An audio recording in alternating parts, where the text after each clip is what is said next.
לא כל אחד זוכה שישקיעו בזכרו ובכיבודו את מה שעכשיו השקעתם פה. אז דבר ראשון שאני יכול להגיד עליו דרככם. ההיכרות שלי עם דוב היא דרך לאה. אני הגעתי ללמד בצייטלין וראיתי אישה מאוד יפה, מטופחת, והיא גם מורה לביולוגיה, וגם אני לימדתי ביולוגיה.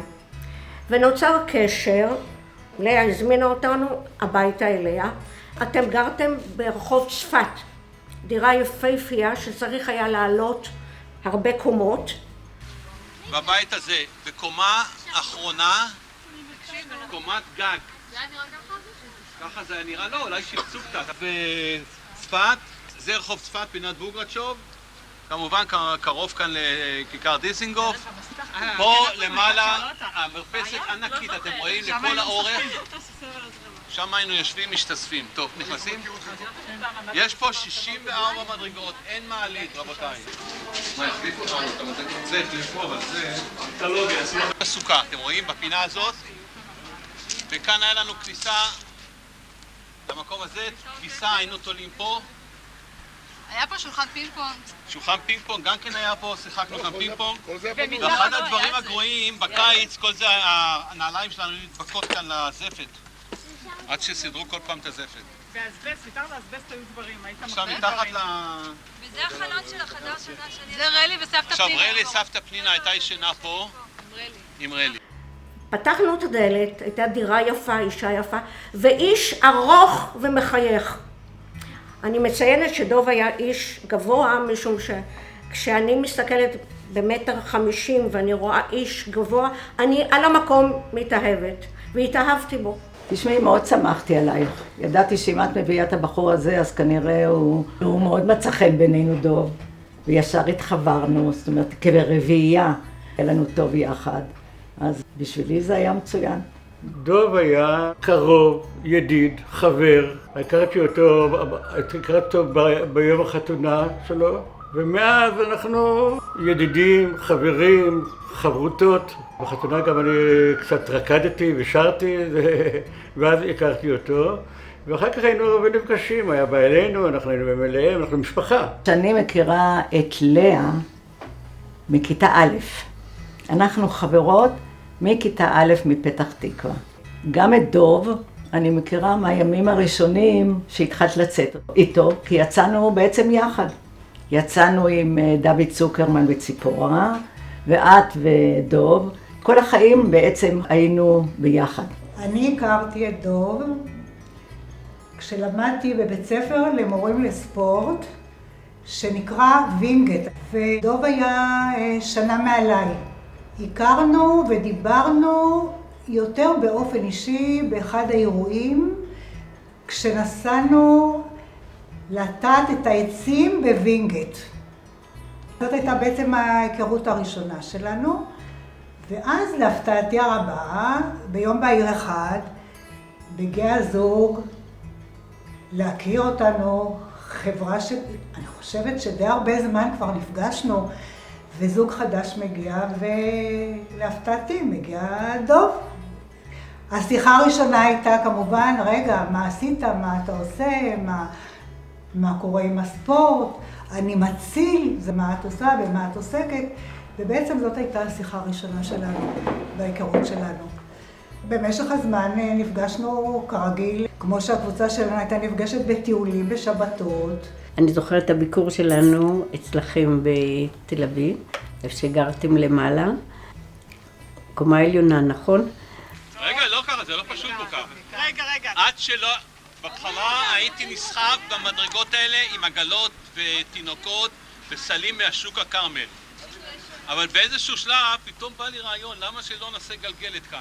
אז לקחתי בול עץ גדול, הוצאתי אותו ככה החוצה לכיוון ההוא עם גלגלת גדולה, עם חבל, והתחלתי למשוך.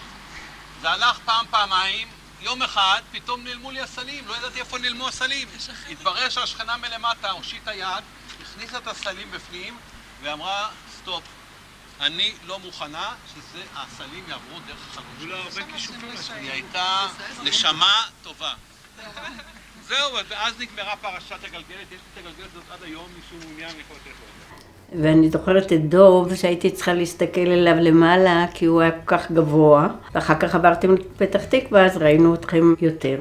ההתרשמות שלי הייתה מאדם חייכן, חברתי, חברותי, גבוה, עם חוש הומור מאוד מיוחד. הייתי אומר קצת עוקצני וציני, אבל תמיד יודע לצחוק ולחייך. גם אני הכרתי את דוב בחתונה. אני זוכר את החתונה טוב מאוד. הייתי אז בערך בן 16, משהו כזה. כן, כן. אני זוכר את החתונה טוב, הוא היה מאוד שמח. היינו הרבה נפגשים, אבל הדבר שהכי הרשים אותי, אנחנו בני דודים 3 למדנו ביחד חברותה. יש לנו רקע ישיבתי, ויודעים מה זה... הוא בא לא מרקע ישיבתי, ובא לו נורא חשק ללמוד איתנו ביחד. ועד היום אני לא מבין מה הדבר שמשך אותו לזה.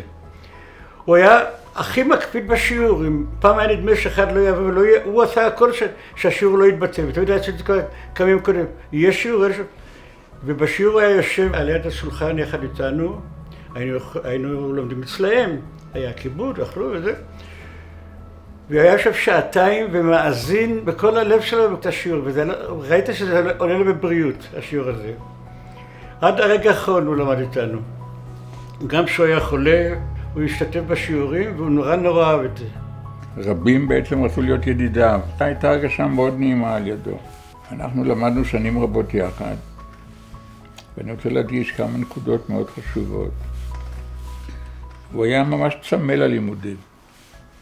הוא חיכה לשיעור הזה, לשיעור שיגיע. עשה מאמצים אדירים, גם בתקופה שהיה קשה לו מאוד.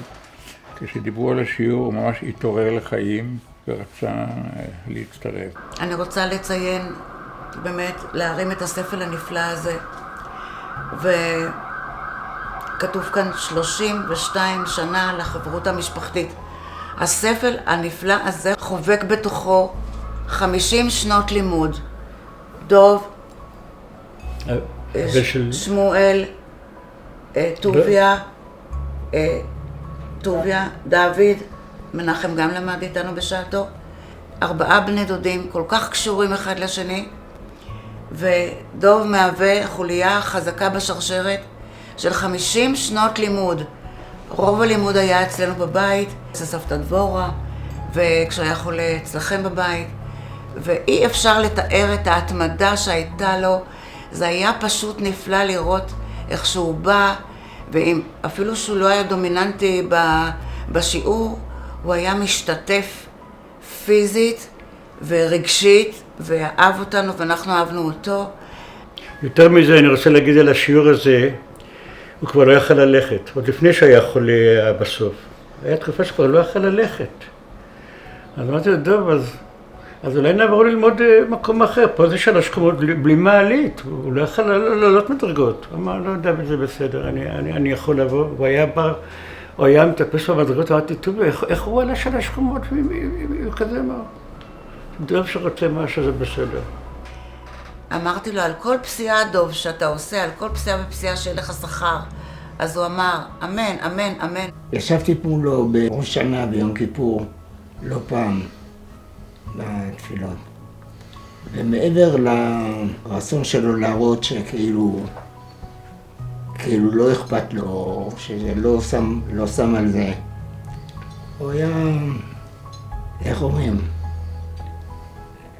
היה, לפי מה שאני מרגיש כבן אדם, אני לא יכול לשפוט, אלא לפי העיניים שלי. שהוא לקח דברים ברצינות, גם בקשר ליחס שלו לקדוש ברוך הוא. גם הוא לא דיבר את התפילה שלו. הייתה תקופה שהם היו מחליטים שכל אחד מבני החבורה, מהחברה שלהם, היה אומר דבר תורה אחד לזמן מסוים. וגם היה מגיע התור שלו. הוא לקח את זה כל כך ברצינות, השקיע בזה כל כך מאמץ. היה יושב עם כל מי שצריך, היה יושב איתי המון זמן, לדעת כל פרט ופרט, והיה חשוב לו כל פרט, רצה להגיע ממש לשלמות בנושא הזה של הדברים שהוא אמר. באמת, הוא היה אדם טוב, נעים, חברותי, לא מדבר הרבה, ושמתי לב שבלימוד שלנו זה נכון שהוא לא בא מרקע ישיבתי כמונו, אבל הוא מאוד התעניין ורצה לדעת כל דבר. הוא היה יושב בשקט ושומע שאנחנו לומדים, כשהוא אולי מבין משהו, אז היה שואל, הוא לא התבייש לשאול. זה מאוד היה חשוב לו העניין הזה. אני רוצה לספר את הסיפור על סבתא פנינה, סבתא אימא של לאה ואימא שלנו, שהייתה גרה בדירה קטנה בתל אביב, והיא לא הייתה יכולה להמשיך לגור בדירה הזאת. אז דוב אמר לה בטבעיות, כמו שאתה אומר, קחי מסטיק, בואי תגורי איתנו. והמשפט הזה, בואי תגורי איתנו, מה הבעיה שלה? בואי תגורי איתנו. הוא אפילו לא שאל את לאה, אני חושבת, נכון? בואי תגורי איתנו, אין שום בעיה. היחס שלו לסבתא פנינה, לאמא שלי, היה באמת יחס, זה עצמו סיפור, אין מה לחפש פה סיפורים חריגים. זה עצמו הסיפור. הסיפור שאדם מארח את חמותו בביתו, שנים רבות כל כך, בסבלנות גדולה כל כך, באהבה גדולה כל כך, זה הסיפור, זה המאפיין של האיש. אחד הדברים שאני זוכרת, ונורא הצחיק אותי תמיד, שדוב וסבתא פנינה היו רואים ביחד טלוויזיה. וזה היה מיד, זה היה סרט. כי דוב היה כל הזמן מקצר. היה לוחץ על הכפתור ועובר הלאה. והיא רצתה לראות את הברומן, את כל מה שקשור, והיא נורא התרכזה עליו. למה אתה עובר? זה לא מעניין. בואי נראה כאן. זה הדבר קטע נורא מצחיק, אבל הוא מאוד מאוד התחשב בה. בכלל, עצם העובדה שפתאום מכניסים את האימא לתוך בית, לגור בה, בית לא כל כך גדול, 4 ילדים, ובאמת דבר שלעולם לא ישכח, וכולנו נזכור את הדבר הנפלא הזה שדוב עשה לסבתא פנינה. ודוב היה גם איש שלום בית. אם אני הייתי נעלבת, אם אמא שלך הייתה נעלבת, ואני הסתכלתי על האיש, על דוב, איך הוא מזגזג בין כל הטיפות. אמא שלך גרה אצלך בבית, ולא פשוט. והוא היה איש שלום בית. הייתי יוצאת ואומרת לאברהם, וואלה, מודל לחיקוי. אכפת היה לו מאוד מכולכם. ממש. עוד תכונה מאוד חשובה, היה אוסף את כל הנכדים. זה בכלל לא משנה מאיפה. אמרו לו להתייצב בעיקר על הנכדים של תמי. הוא היה רץ בכל שעה, בכל זמן, בכל מזג אוויר, היה הולך ועושה. אני למדתי ממנו הרבה איך לשמור על המשפחה, לחבק את המשפחה, להיות איש משפחה. לא, אני יכולה להגיד לו שהוא היה בעל באמת טוב, ולאה מאושרת הייתה, ואני מתארת לעצמי שהוא חסר לה. הזוגיות שלו עם ניתח לאה זה מופת עלו. הפער התרבותי והאידיאולוגי, או נגיד ההגותי, הרעיוני שביניכם הוא היה ענק. ובניגוד לפער הזה, הקרבה האישית והרומנטית היא פשוט הייתה מופת לזוגיות. וברור שהתרומה שלו, של האופי שלו ושל הגישה שלו ושל הנכונות שלו להתאים את עצמו ולהתחשב בשני, תרמה לזה. זה אומר על הבן אדם יותר מכל דבר אחר. חיים היום על זיכרונות, והזיכרונות שלכם זיכרונות טובים, והנה כאן יש לך את הבנות שהן בכל המשפחה, נכדים, נינים. אני יכולה רק להגיד שהיה לך באמת חיים מאוד טובים, ואת יכולה להתרפק עליהם וליהנות גם עכשיו מהחיים שנותרו לך. דוב, זכינו להיות גם מחותנים וגם חברים, לטייל בארץ, לטייל בעולם, ולחוות חוויות, וכל זה בזכות ההומור הנהדר שלך והפדנטיות של יעקב.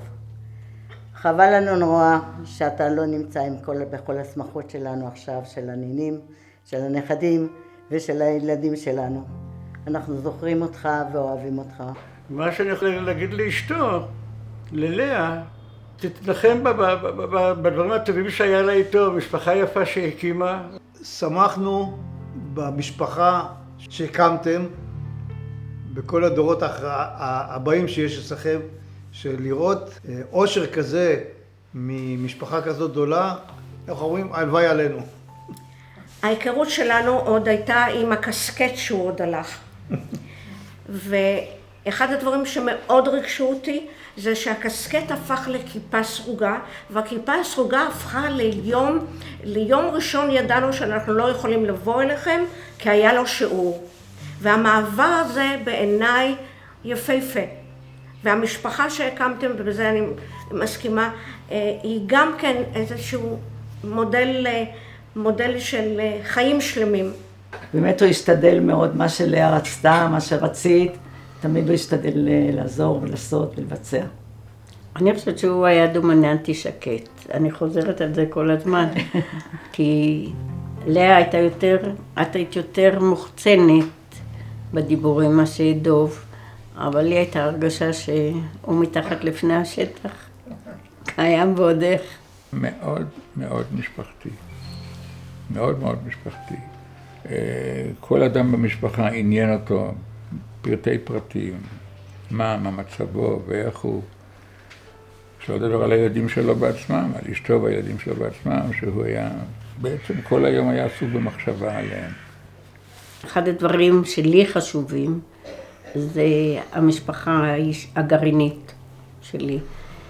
ואם אני רואה את זה בעיניים שאני רואה, אז אני חושבת שדוב, זה גם היה לו בין הדברים החשובים ביותר.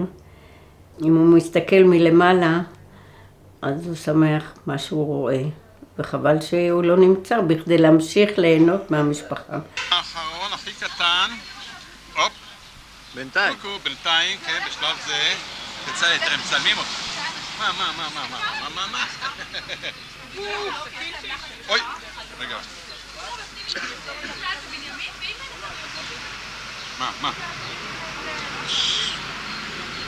מה? תיפול לי מהיד בסוף.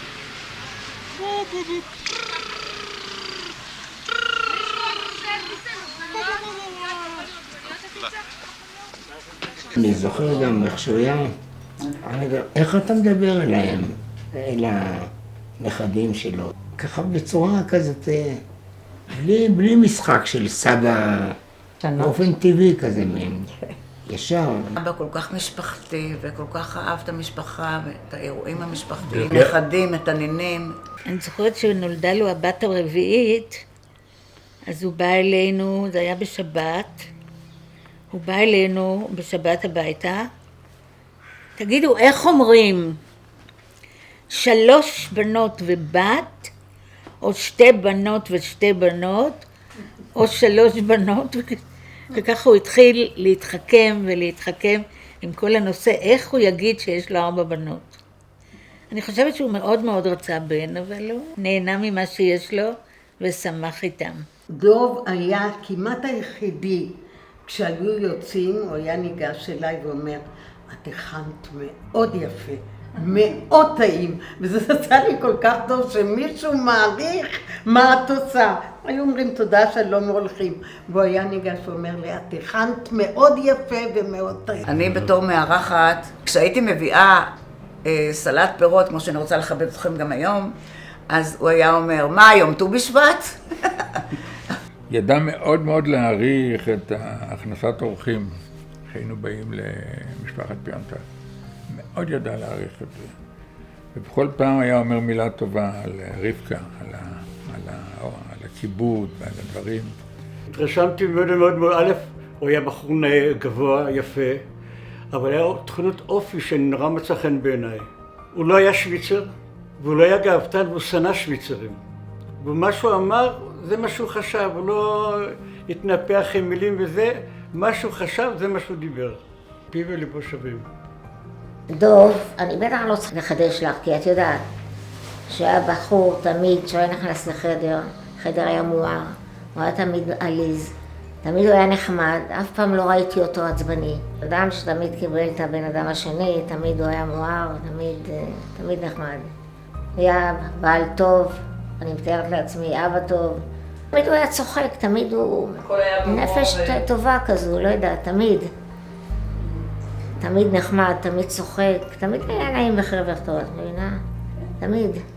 זה המקום שקוראים לו שטיבל, זה היה בית כנסת קטן, כאן בפנים, שהם היו חסידים כאן, הסבא היה חסיד, חסיד וורקר רבה. הוא היה הרבה של סבא, וורקר זה נקרא, וכאן היינו מתפללים, כאן היה בר מצווה שלי, ופה היו עושים שמח בשמחת תורה, אין לכם מושג כמה שהיה שמח בשמחת תורה. עכשיו כאן הרחוב הזה כאן, בשבת אחר הצהריים, כן, לא היו כל המכוניות האלה, בשבת אחר הצהריים היו מתעסקים פה כל השכונה, משחקים איזה משחק? מי יכול לנחש? שמות. פרופרות. שמות. מה זה? בייסבול. כמו בייסבול, הקפות. כל השכונה פה עם כדור טניס, מקל, כאן, כל העסק הזה כאן, היה מלא ילדים משחקים, הקפות. מוחים, לא... אני יודעת שלאה תגיד לי משהו, אומרת לי את האמת, יכולה לסמוך על העצה שלה, אותו דבר היה עם דוב. תמיד היה נותן עצה טובה. הדבר הזה שהוא בעצם לא היה לו אחד בפה ואחד בלב, יצר מצב שכולם נהנו להיות על ידו.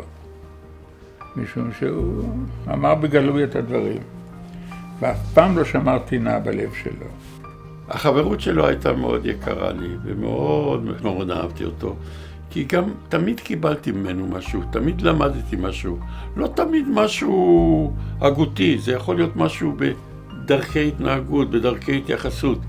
אבל תמיד אחרי פגישות שהוא השתתף בהם, הבאתי איתי משהו. היה לו תמיד מה לתת, והוא לא היה בן אדם שקפץ לתת. בלי להשקיע, הכל. היופי שלו שהוא שום דבר לא עשה בדחיפה, הכל. כאילו הוא לא עושה כלום והדברים נעשו. וזה באמת, לאדם כמוני זה ממש מעורר קינה. אנחנו מכירים רק 66 שנה, לא קצת יותר, לפני החתונה, 67 שנה. למרות שהיה נראה כאילו הוא איש סטנדרטי, היו בדברים מאוד ייחודיים. לא היה לו מושג של אחד בפה ואחד בלב. היחס שלו לידידים, כשהוא היה מספר עליהם, היה תמיד שואל את לאה, למה אנחנו לא מבקים את פלוני, למה מבקים את אלמוני, למה... ראית שאכפת לו מכל אדם ואדם.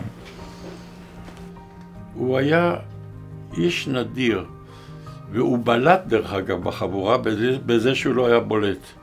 הוא בלט בשונות שלו במובן הזה שאני לא מאמין שהיה בחבורה עוד אחד כמוהו, במובן, במכלול האפיונים החיוביים שאפיינו אותו, של השילוב הזה של עמדה, חוכמה, תבונה, הומור והכל, ומתינות. בחברות הרגילה הוא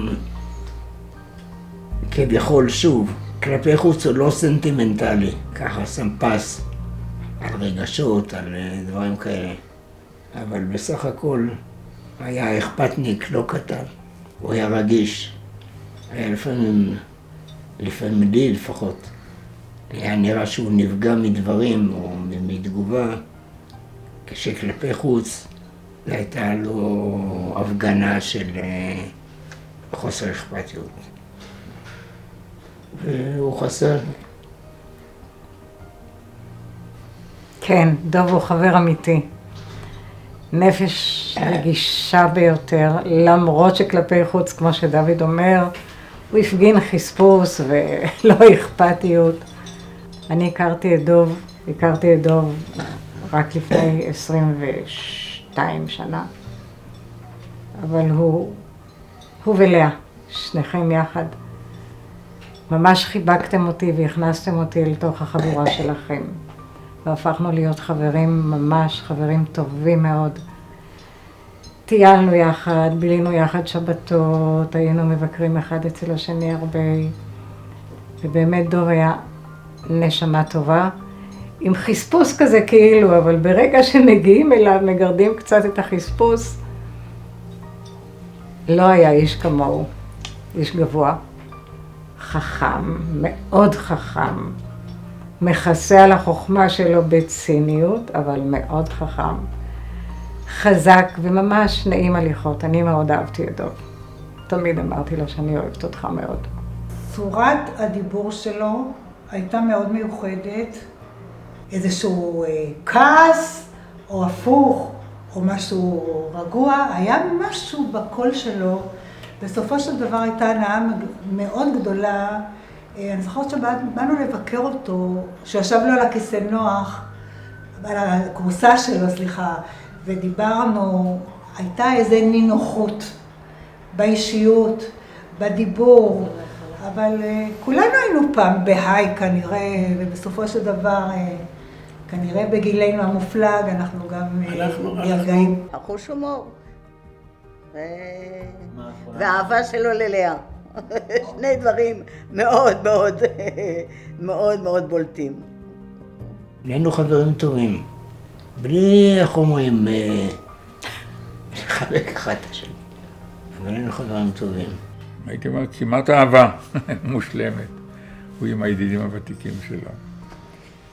ואני מניח שגם הם שמרו לו את אותה ידידות. הוא היה אדם חיובי, הוא היה רגוע ושקט ואיש מעשה ופרקטי, אבל לא שוויצר. הוא היה אלרגי לשחצנים, אני זוכרת, לא סבל אנשים שחצנים. דוב זיכרונו לברכה היה הגיס היחיד שלי, היחיד והאהוב מאוד. אני הרגשתי, בכל אופן, זה היה רגע שלי, שהוא מאוד אוהב אותי, ואני גם מאוד אהבתי אותו. והיה נעים, היה רואה אותי, היה מתחיל לצעוק פומרנצ'יק! פומרנצ'יק! והיה ככה... הוא היה אדם מיוחד במינו. מצד אחד הוא היה עוצמתי, ומצד אחד הוא היה רך. הוא היה מאוד מאוד מאוד מסור, לא כל כך ראו את זה עליו, אבל הוא היה מאוד מאוד מסור, ודואג, וכל דבר אכפת לו. מאוד אהבתי אותו דרך אגב, מאוד אהבתי אותו. ואני לא מאמין שבכל החבורה שלנו היה אפילו אחד שלא אהב אותו. הוא היה טיפוס, קוראים lovable, נאהב. הוא הזמין שיאהבו אותו. ואני חושב שזה, בזה רציתי להתחיל מהדבר שלפי דעתי הכי אפיין אותו. זה איזושהי נינוחות, איזושהי שלווה, איזושהי מתינות. וזה מה שתמיד מאוד מצא חן בעיניי. הוא הקרין סביבו נינוחות. על ידו לא יכולת להיות חריף או לא נעים או לא זה. הוא הזמין את זה. הוא היה מפתח בחבורה. פתח, הוא סגר, הוא ידע איך לעשות את זה, איך להגיד כן ואיך להגיד לא, ומתי כן ומתי לא, וגם להתעקש לפעמים, אבל עקשנות נחמדה כזו, שאתה לא יכול להגיד לו לא, אבל אתה גם לא יכול להגיד לו כן. והיו לנו כאלה מקרים, המפגשים כאלה נחמדים, וגם צחקנו. הוא ידע מאוד מאוד להעריך אנשים שעושים מה שצריך. ומאוד הפריע לו אם מתחו ביקורת על אנשים שלא הייתה לזה הצדקה. מאוד הפריע לו. הוא היה ממש מתייחס בחוסר סבלנות למי שדיבר דברים על אדם שהיה ראוי להערכה. ידע להעריך אנשים שעשו את מלאכתם בתפקידם כראוי. כשהבן שלי התחתן עם רלי, המחותנים צריכים לקנות דירה. ואני קניתי דירה עם דוב, ואני יכול להגיד לך שבמשך כל השנים אני ניהלתי את הכספים, ולא היה לי איתו אפילו ויכוח על אגורה. הוא היה לארג', הוא נתן בי אמון. הוא היה איש פשוט, עם מה שאתה רואה אצלו, אתה מקבל. מה שהוא אומר לך, אתה מקבל. אין חוכמות, אין תימורון, אין דברים כאלה. היה מאוד חביב על אנשים.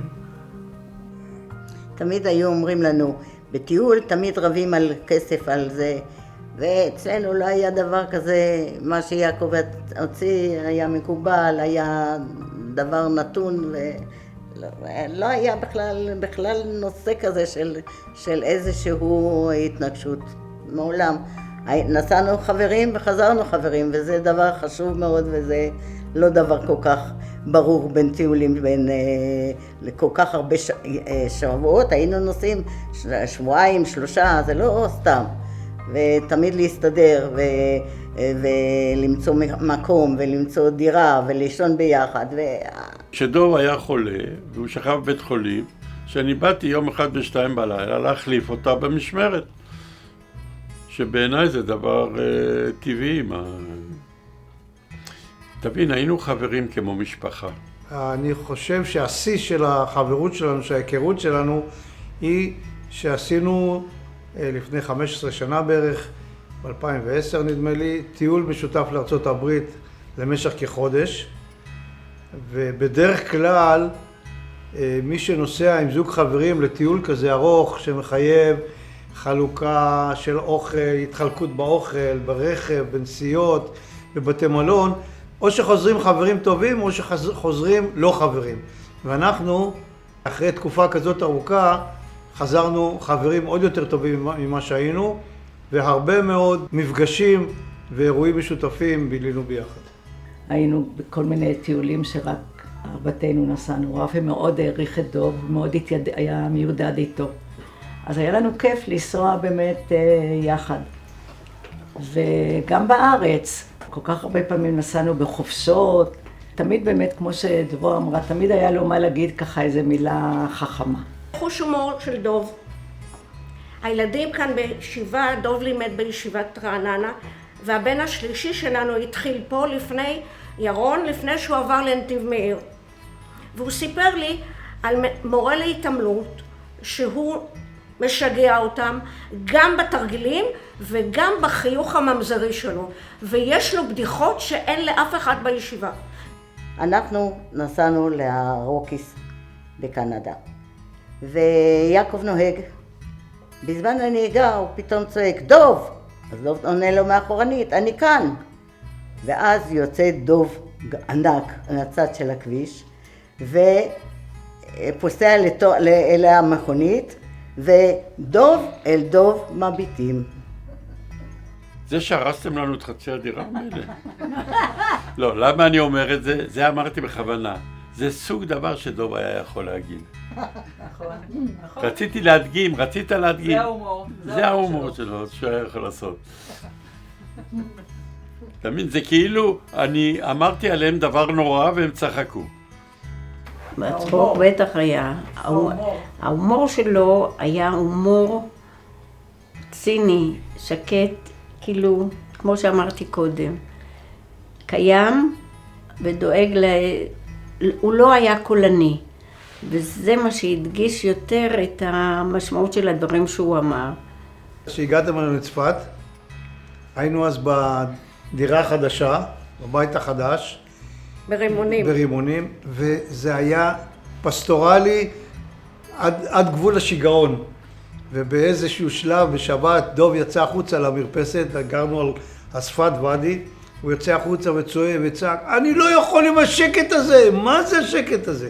זה אחרי שגרתם בתל אביב, במרכז הסואן, בשבילו זה היה משהו יוצא דופן, ואנחנו צחקנו, דבר כזה לא שמענו עוד מאף אחד אחר. אבל למרות השקט הזה, המשכתם לבוא. אני זוכר שפעם היו לכאבי גב חזקים מאוד. אמר לי, בוא אני אעשה לך מסאז'. וכמה פעמים הוא טיפל בי ככה, בהתנדבות כמובן. וזה היה מאוד, זה עזר לי מאוד.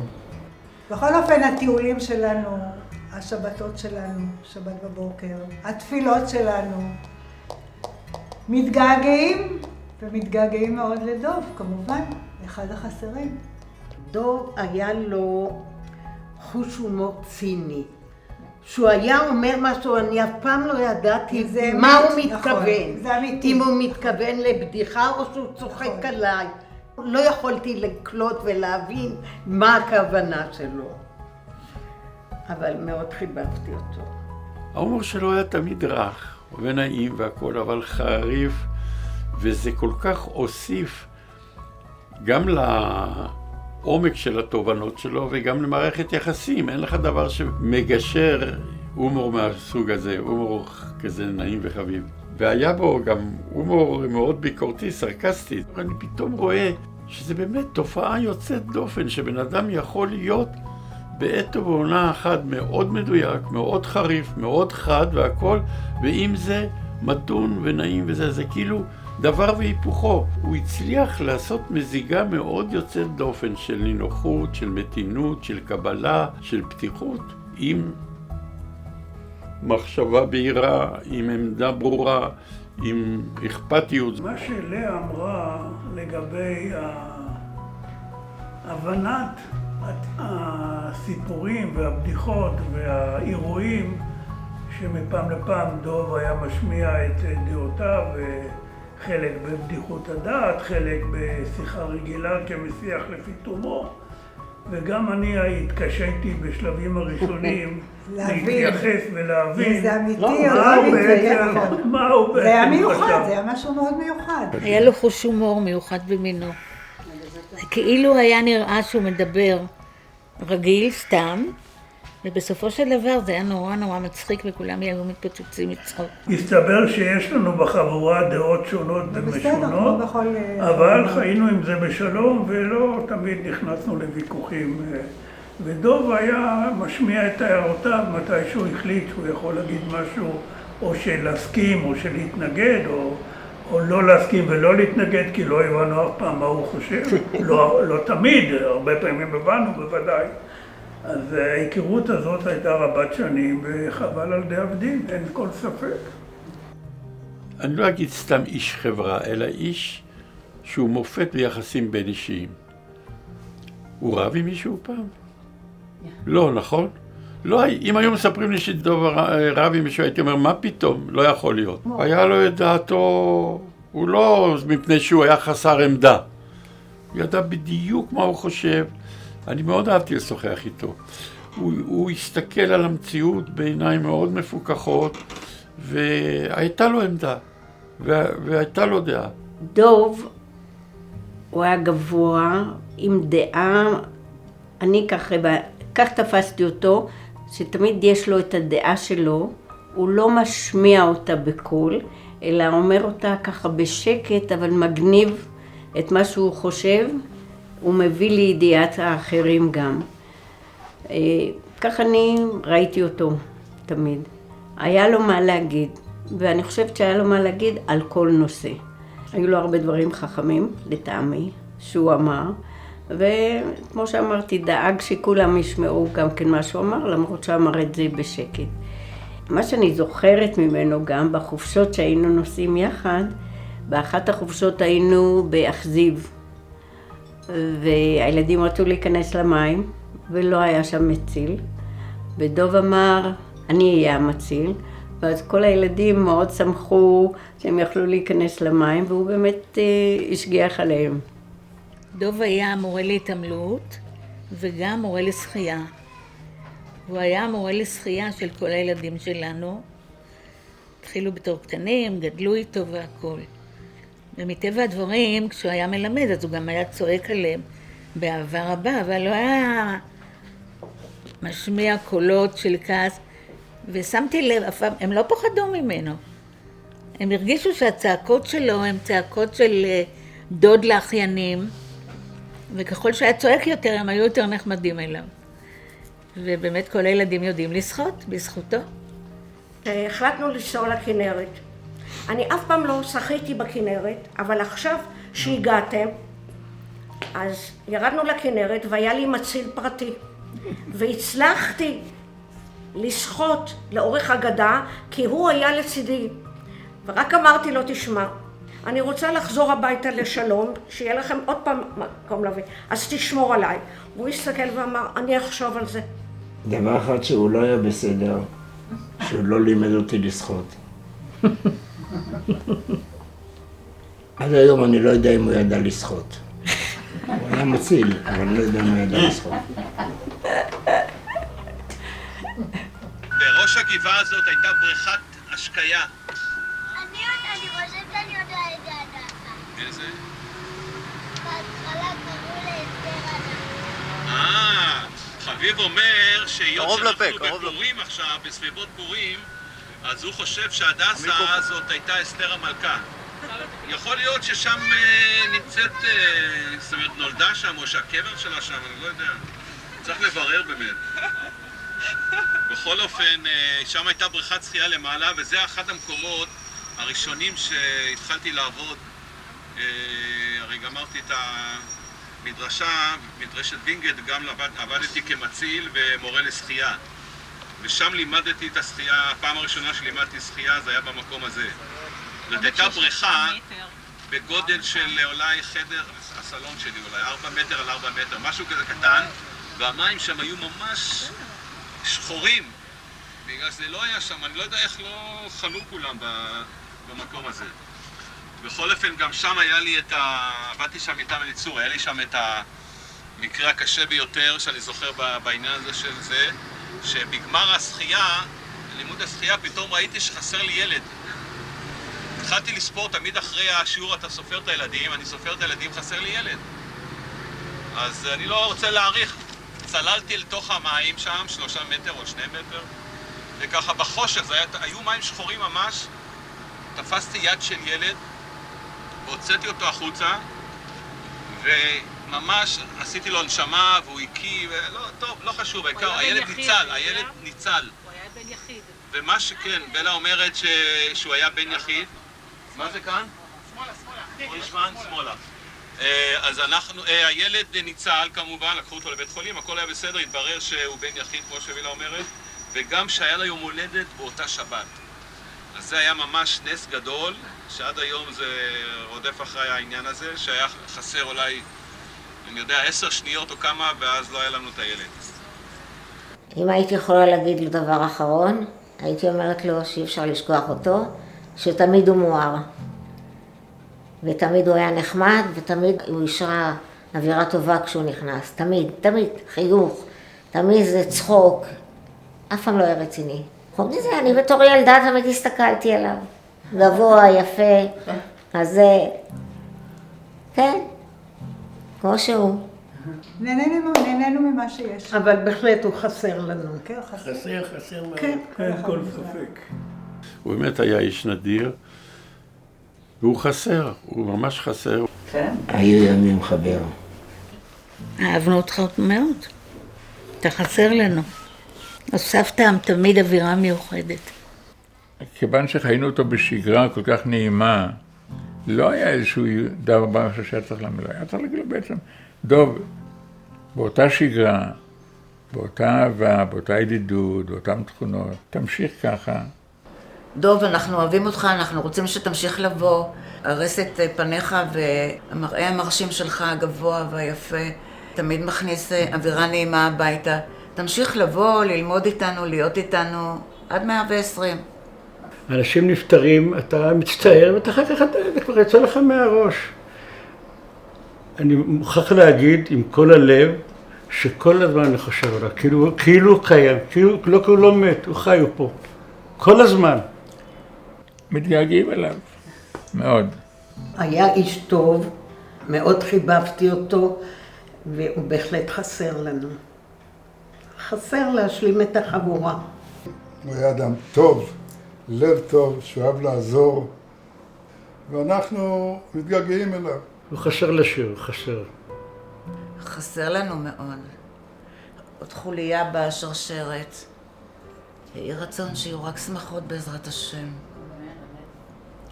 באמת הוא יהיה מליץ יושר אליכם. מליץ יושר לכם על כל המשפחה היפה שהקמתם. והוא חסר לנו פשוט מאוד. חסר לנו מאוד.